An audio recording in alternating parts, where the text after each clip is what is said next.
Yeah. Okay, all right. So I'm sorry about the technical difficulties. So good morning, everyone. It gives me great pleasure to welcome all of you to the opening ceremony of STCS Vigyan Vidushi 2021, and in particular to all the young women scientists who are the crux of this program. So I'm Umang Bhaskar. I'm a faculty member in the School of Technology and Computer Science at TIFR and one of the organizers of the program. So we have a number of people who are eager to welcome all of you. So I will not take up too much time. I'll just say a few words about the program. So Vigyan Vidushi was first held last year by Physics at TIFR in collaboration with the Homi Bhabha Center for Science and Education. And following the great success of their program, this year the School of Technology and Computer Science also decided to conduct our own program. And I'd like to take a minute to thank the organizers of Vigyan Vidushi Physics and HBCSE for their advice and support. So now following the breadth of research areas in our department in STCS, which is reflected in both the faculty strengths and our PhD intake, the participants in STCS Vigyan Vidushi are similarly of very varied backgrounds and include students from BSc Math, BTech CS, BTech EE, master students, as well as those who have been away from academia for a number of years. We received over 200 applications for STCS Vigyan Vidushi, of which we selected about 40. The program itself will be conducted over the next 2 weeks, and it's packed both with lectures and tutorials by STCS faculty and students, as well as a distinguished lecture series by eminent women scientists, multiple workshops on career and personality development, and mentorship sessions. So through all of this, our objective is to bring aspiring women scientists and engineers together to motivate them as well as to give them the tools for pursuing a PhD and possibly a career in academia. We also particularly wanted to give them a taste for research at the forefront of computer and system sciences. Hopefully, we'll achieve some of, if not all, of those objectives. So let me stop here with that, and let me just introduce the director of TIFR, Professor Sreenivasan Ramakrishnan. So Professor Ramakrishnan is a professor in the Department of Condensed Matter Physics at TIFR. His work studies superconductivity, magnetism, and ultra-low temperature physics. He has received numerous awards for his research, including an award from the Japanese Society for Promotion of Science, the Humboldt Award, as well as the Satyamurthy Award. He is an alum of TIFR, and while a student here, was awarded the Best PhD Thesis Award in 1986. In addition, he is also an elected fellow of the Indian Academy of Sciences. And I'm now going to ask Professor Ramakrishnan to please address us. Thank you, Umang. Let me welcome all of you to this important program. I think this is an important program in the institute calendar. And as Umang said that, the first Vigyan Vidushi program on physics happened last year, and it was a huge success, arranged by my physics colleagues at TIFR as well as the Homi Bhabha Center for Science Education, which is also a center of TIFR. And build on that success, recently, last week, it was concluded the second Vigyan Vidushi program on physics, and that was also an unqualified success, judging from the students' reaction. So the Vigyan Vidushi program is going to be conducted every year on physics, now in computer science, and also in mathematics. Actually, mathematics is going to have their Vigyan Vidushi program of 2021 next month. And the genesis of this conducting this program, just came up last year. As a part of the 75th year of TIFR, we wanted to address this problem of gender gap in the research areas of physics, computer science, and mathematics. Everybody knows it's a global problem. There are many articles written on it. The important conclusion of these articles is that this gender gap is not going to be, get over in this next few years. It is going to be there for generations unless an intervention is made. The intervention could happen in many forms. At TIFR, we thought that we can start this Vigyan Vidushi program. It's a small step, but a significant one in that direction. So judging from the success of the physics program last year and this year, I'm sure this program on computer science for next 2 weeks is going to be also going to be a great success. And also the success of the program not only depends on the organizers who have taken a lot of pains to arrange this, also on the students. I'm sure you're going to enjoy, and this is going to be a great success as well. Thank you. Over to Bhaskar. Thank you, Professor Ramakrishnan.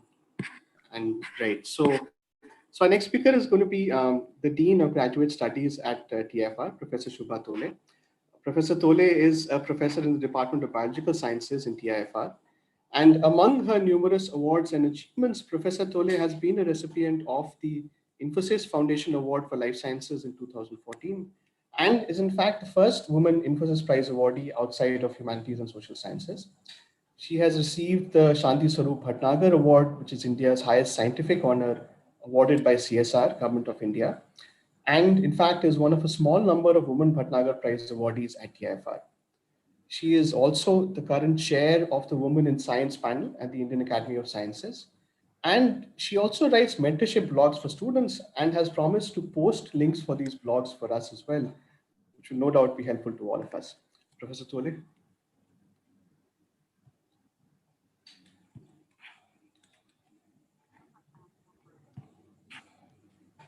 Thank you. Thank you for inviting me to speak here. And I'm delighted that STCS has started this Vigyan Vidushi program. I'm particularly delighted to meet a group of students I, as a biologist, would normally not ever perhaps see because our subjects are all in silos and people, have to be encouraged to talk across subjects. I look forward to a time where nobody has to particularly, single out women who happen to have achieved some success or some award or something. I look forward to a time when there are just so many women and men awardees that nobody thinks it's remarkable that a woman scientist got one.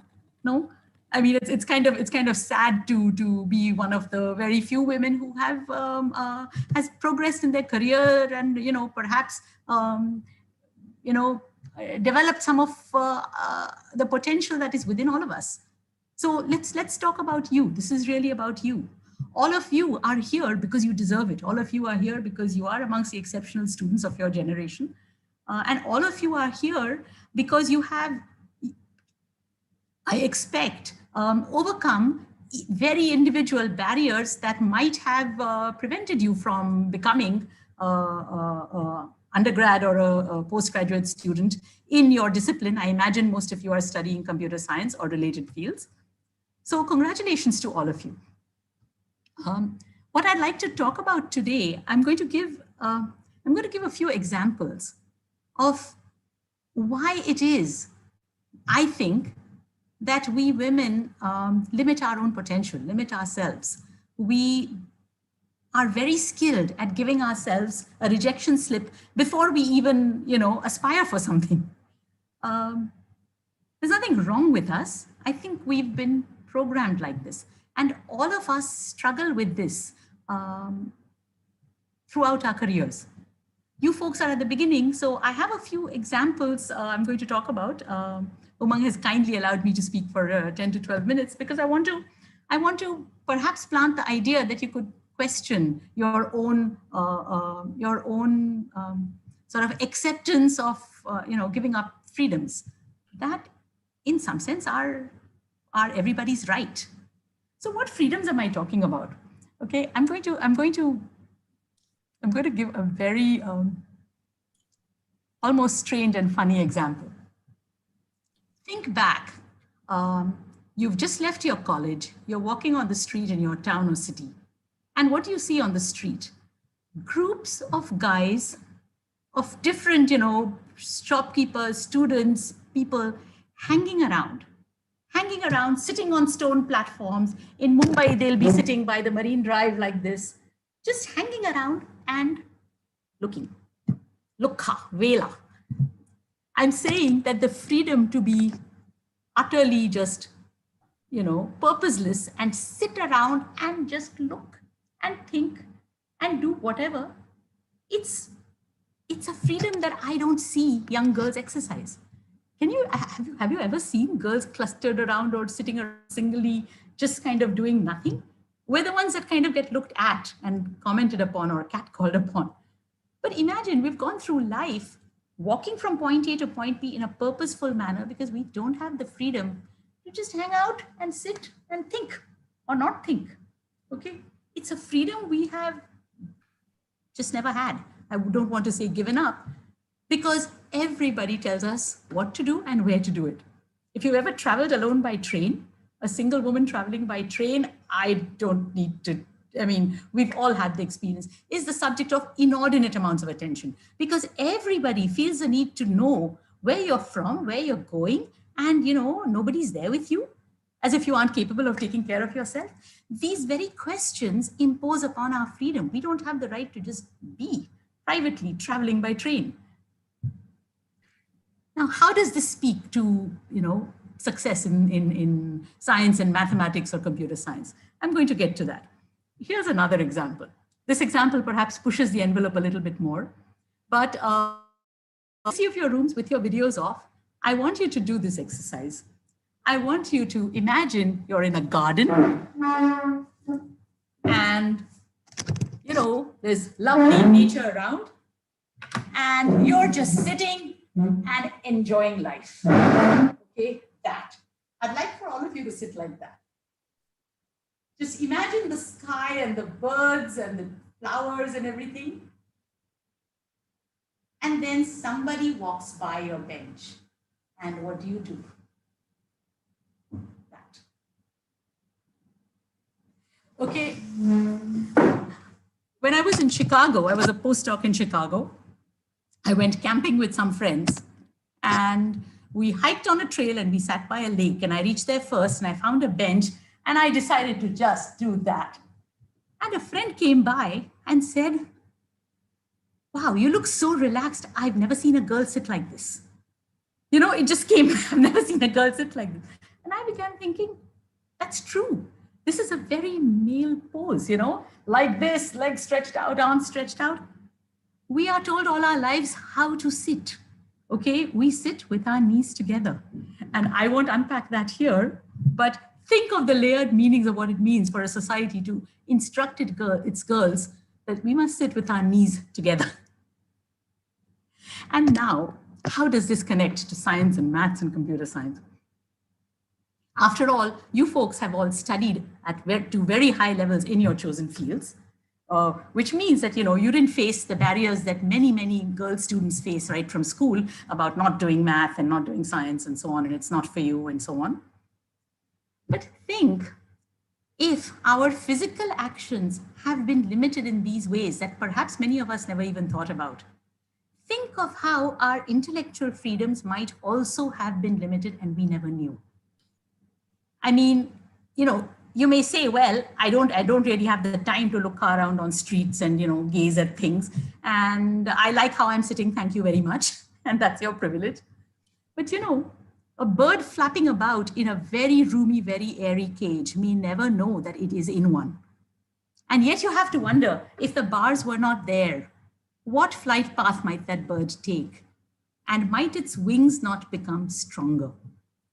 So that's the metaphor. Okay, the physical freedoms we have just, had taken away from us and that we never claimed back are a metaphor for other freedoms that we don't know we're compromising. And here I'll come to my third example, which isn't a metaphor, but in fact, it is sort of directly the elephant in the room almost in a women in science discussion. And possibly I may be the only one in the audience directly qualified to talk about it. The whole deal with marriage and children. It's only for women professionals that these things are even things that impinge upon every discussion anybody has with us. Nobody ever cares if a guy gets married or not. They may not, it's their business. But it is not so for women. And it's not just our parents, it's our, auntie next door and the, neighbors 3 houses down and anybody you might meet at festivals. We'll all be extremely interested in this very private, personal business of whether you decide to get married. And God help us if we decide that we don't wish to be married and that we don't wish to have children. We're fine this way, thank you very much. This is something that men can do very easily. But if you're one of the women who decides that this is, how you want to live your life, all power and strength to you, because you're going to be fighting battles with every busybody in existence, impinging upon your freedom to make a very personal decision. And then if you're a woman who, at some point decides, all right, I'll find a partner and so on, every busybody in the world that you meet is going to tell you something as if you've forgotten. It's as if the world thinks that we don't know we have biological clocks. Because people will remind you, or remind your parents, or remind your well-wishers every passing moment that, isn't it time for you to have babies? I mean, dear God, here you're a professional woman, I was doing my PhD. I went to Caltech. I met my partner there, married. And yet when I'd come home, people wouldn't ask me, hey, so what's it like? Hey, congrats, you got a PhD. Now when are you going to have babies? I mean, whose business is it, for God's sake, right? As if we're not intensely aware of our own plans and what we need to do in life. For the record, my husband and I, I spent 11 years in the US and he's 16. We did the combined job search. We returned to India. Both of us are faculty at TIFR. I started my faculty position at the age of 31. I have two children whom I had at the age of 35 and 38. They are now 15 and 19 years old. And this is just my story. Okay, there is no one size fits all in this. There are fantastically successful women who had kids early or who didn't have kids or whatever. The point is, the whole world opines on these decisions. And now tell me, these continuous erosions on our freedoms, do you not think they might affect our how far we aim to achieve our potential? Do you not think that they might make us insidiously compromise our own ambitions, because everybody around us is telling us what to do and telling us what we can't do? So I'd like to close saying that in Vigyan Vidushi, you're going to get outstanding lectures in your fields of interest, in computer science, in machine learning, some of the fantastic topics I've seen. And of course, that's going to enrich you.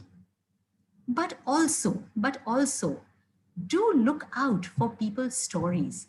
Do look out for times in their life when they have claimed the freedoms that they needed to achieve what they wanted, or to at least try.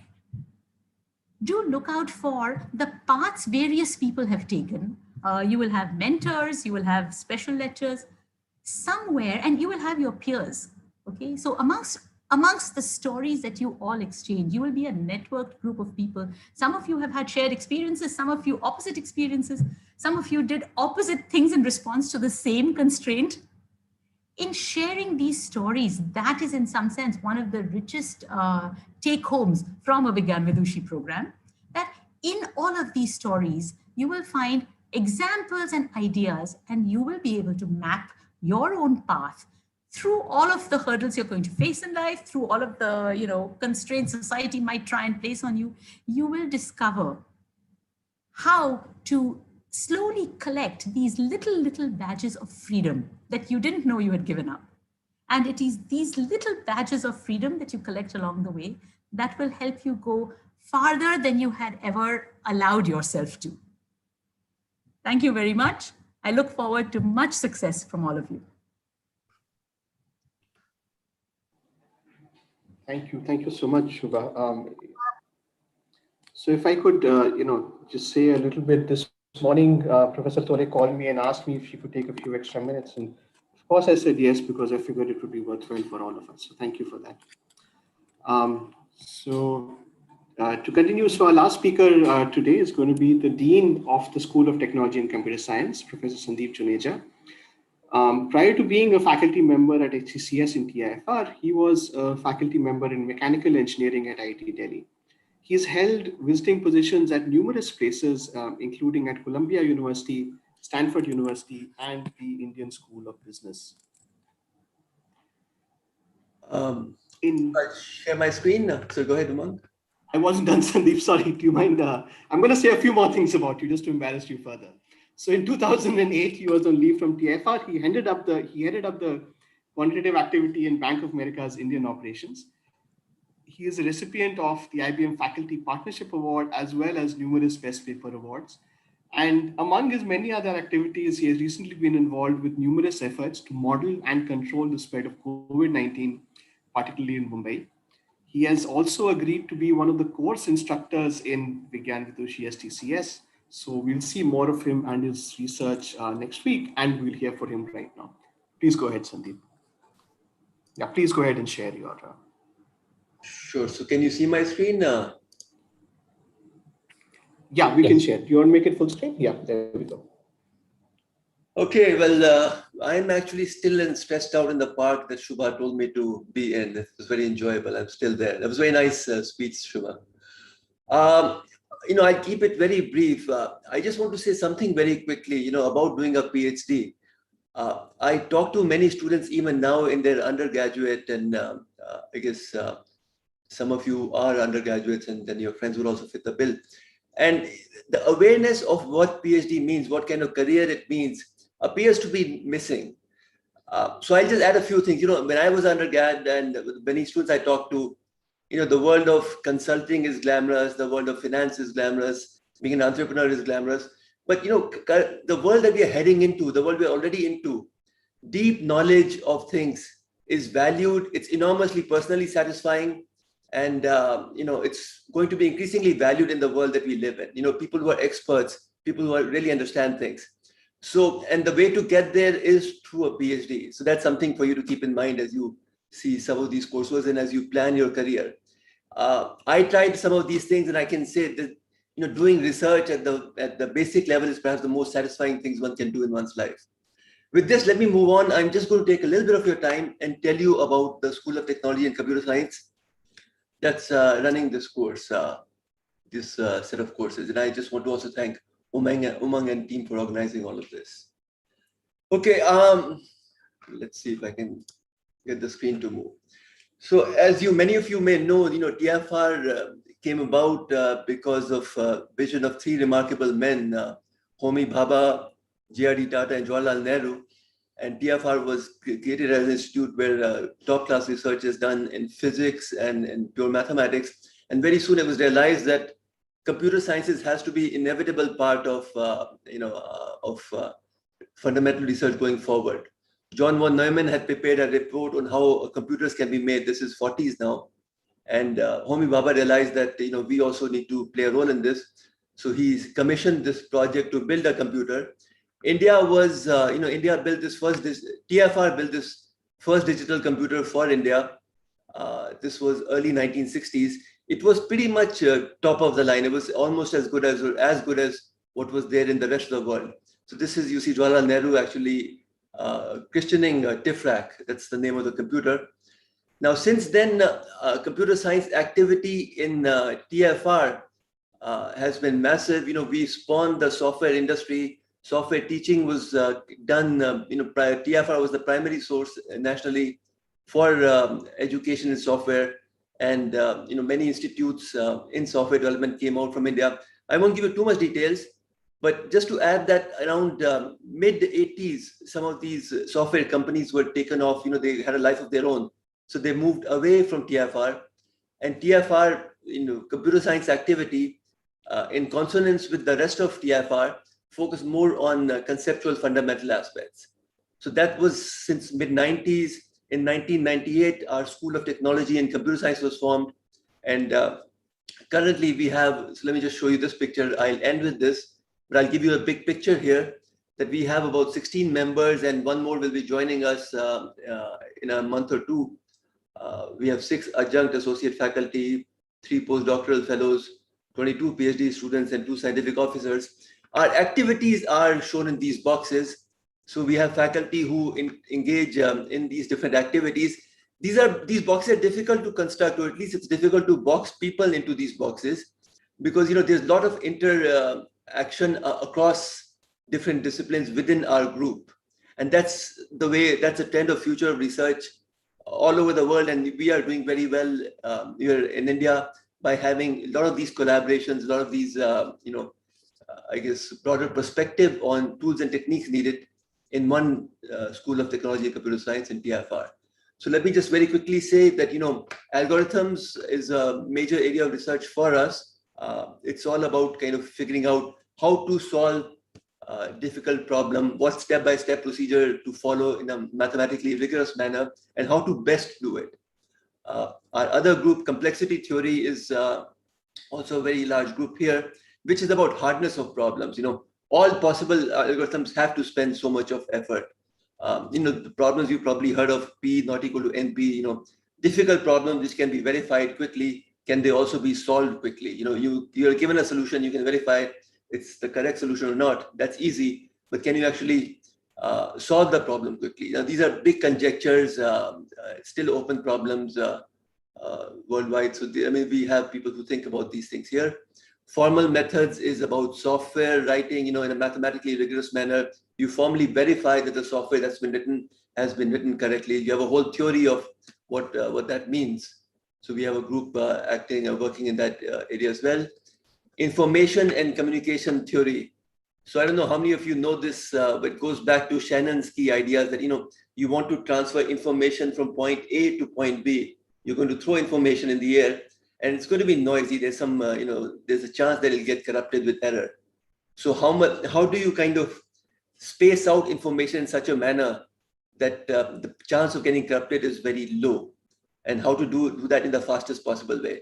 So once you start with that idea, the whole theory of information and communications come about, and we have a very active group in that as well. Also in this group, we have a lot of activity on quantum computation.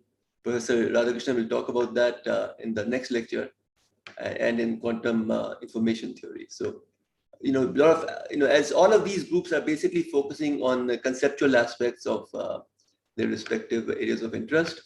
Another group we have is applied probability and learning theory. So this is where we look at, so probability is used everywhere, whether it's physics, in biology, in modeling COVID, in the world of finance.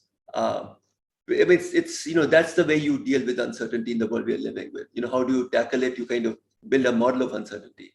So we have a lot of activity on variety of aspects of probability. It's also an important field in machine learning.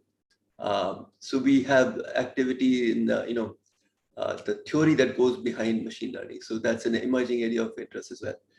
With this, let me end right now. You have a busy, long day ahead of you. So I welcome you all to this program. I hope we put up a good set of courses for you. I hope you gain from them, and I sure look forward to teaching you in the next week. Thank you so much.